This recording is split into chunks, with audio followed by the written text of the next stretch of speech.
I'm here with birthday boy Smoothie. First of all, happy birthday. Congratulations for getting a win on the day.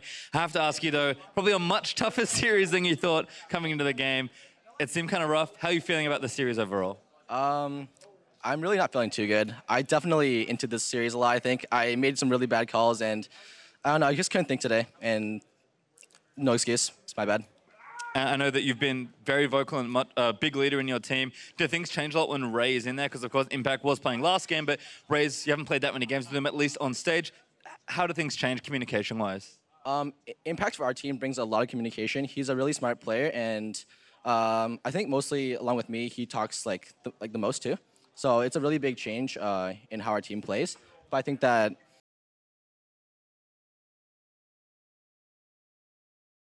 calling us, I think it's my bad, and again, but yeah. Well, can't worry about it too much now, and of course you have another match this weekend up against FlyQuest, which will be quite a bit of fun. You guys have looked so strong. Matches are getting closer, but still undefeated. Is FlyQuest the team that's going to take you down?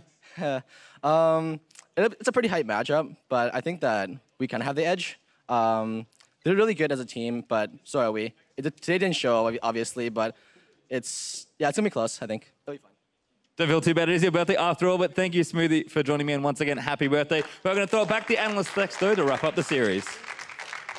Thank you very much, Pastry Time. Cloud9 remain undefeated at the top of the tables, but this one did not come easily. This game looked a little bit better from them, but the series as a whole did not come easily for Cloud9 here, going to 3 against a bottom-tier team, at least when it comes to standings. But the big thing to note was the question we were asking, will Impact return? They throw him back in for Game 3 on the Maokai, and he has a stellar performance. It's business as usual. Comes in, no deaths, wins lane, huge kill participation, probably player of the game. Absolutely. I mean, just standard Impact stuff. Yeah, he will get player of the game, and we'll get to that in just a moment. But I do want to take a look at this replay because it illustrates a lot of what Impact back in the lineup allows Cloud9 to do. This is actually, we're looking at the bot lane. So rather than, let's go ahead and pivot to talking about Piglet and Matt. Now, in the loss here today, unfortunate, these two guys did step up compared to their performances in the last 3 weeks. They really did. I mean, Matt and Piglet have not looked good whatsoever in the last couple of weeks. Today, we saw Piglet playing very aggressive. This was a really nice one from Matt. Watch the predictive route on the flash here from there. So he's able to throw down that route, does nail it on the flash, and he just honestly had a pretty good game, and we saw so many aggressive plays from Piglet, actually using Varus as the initiation, flash chains, confident in his skill shot accuracy here, picking up another kill onto Sneaky, and really just as a whole, they looked much better, and like you said, it's like they lost, but it's the C9, and they looked a lot better. And that's the thing. I think we have to remember to couch kind of the idea that, well, this is the undefeated team that was expected to come in and 2-0 smash Team Liquid. All right, well, they take them to 3 games, and as you mentioned after Game 2, could have been a 2-game series in Team Liquid's favor had a Baron gone slightly differently in Game 1. And so I think that there are a lot of positives to take away here as a Team Liquid roster that I'm sure it will sting a little bit still that they, sustained this loss. You mentioned, though, player of the game going to Impact. Let's talk about it a little bit more. Back on this Maokai, I mean, Smoothie had kind words for him there talking about how he actually bolsters their communication so much. Rare thing to hear that the Korean on the team is the one who's maybe second in command and the second most talkative. And I think this is something where when people first started importing these big name Koreans and world champions and big superstars, like, this is what we're gonna get, right? And it turns out most teams did not get this. They're thinking they're gonna get mentorship. They're gonna get, teaching and this veteran player who unlocks the potential of the team. And with Impact, Cloud9 actually has gotten this. This guy is a bona fide superstar. He's been smashing, and unfortunate for Ray that his performances once again were not the best, but Impact able to come in and clean up. I mean, here you have it. You got the 3,000 health Maokai, which wasn't present in the last 2 games, even with a couple members dying early here for Cloud9. I feel, again, the agency that this gives Cloud9 in terms of starting fights is something that they're much more successful with. Yeah, they really are. Impact still is able to control the waves even on something like Maokai because he has such a good laning phase. And then the initiation potential is massive. The fact that they have him on this hyper tank, compared to Reignover on the Rek'Sai, the Maokai is just going to be much more of a force in those team fight stages. And he was able to dictate the pace of the game. Still did as much damage as his AD carry. So, I mean, he's on a tank, but still dealing out damage. You mentioned CS leads.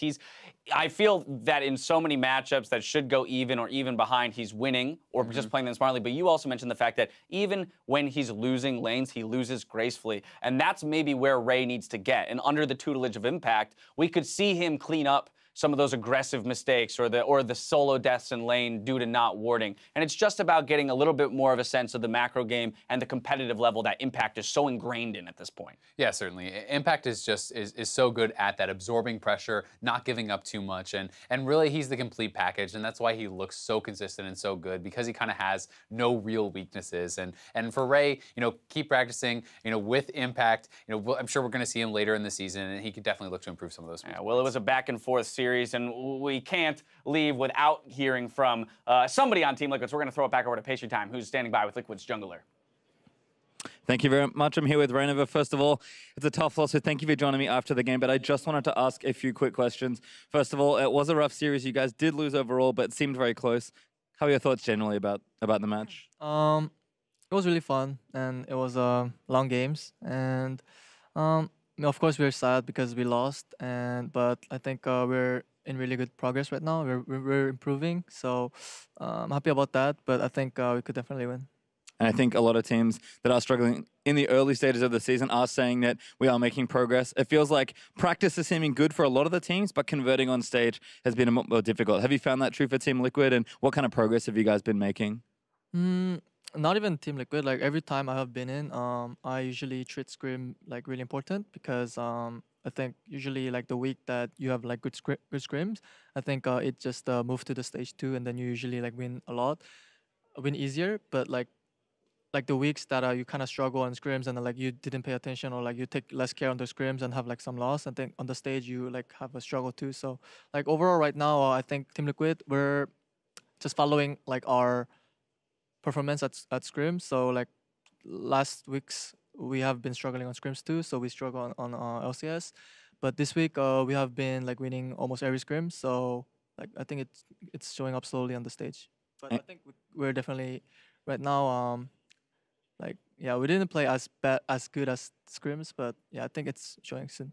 I think so as well, and it certainly does feel like it's getting closer. But even though the overall performance of the team is improving, I have to ask you, you're a big voice on the team, a big leader, and you've got this great league IQ and this intellect. What's your role in kind of pushing Team Liquid forward and ensuring that progress keeps moving forward, both in and out of game?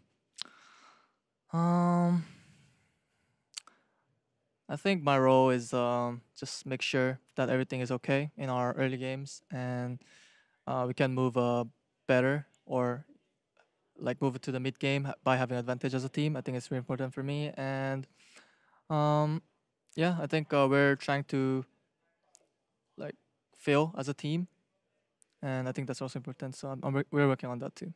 Again, thank you so much for the interview. It seems like the progress is there. We are going to throw it over to the break, though. Don't go too far away. Immortals vs Dignitas coming right up.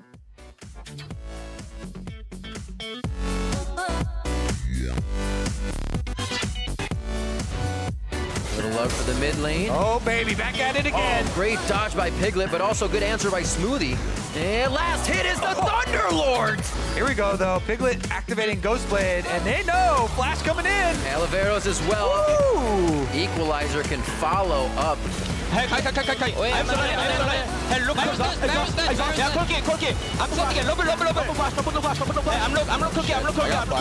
Instant Baron, but they're pretty low. Here we go. Piglet alive. Oh, we got one.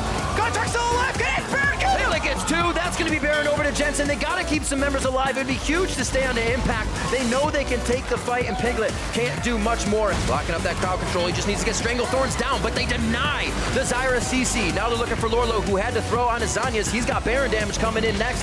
If everything else doesn't kill him first, Rainover's going to be the next to go down, and Cloud9 are just able to pick and choose the targets they want.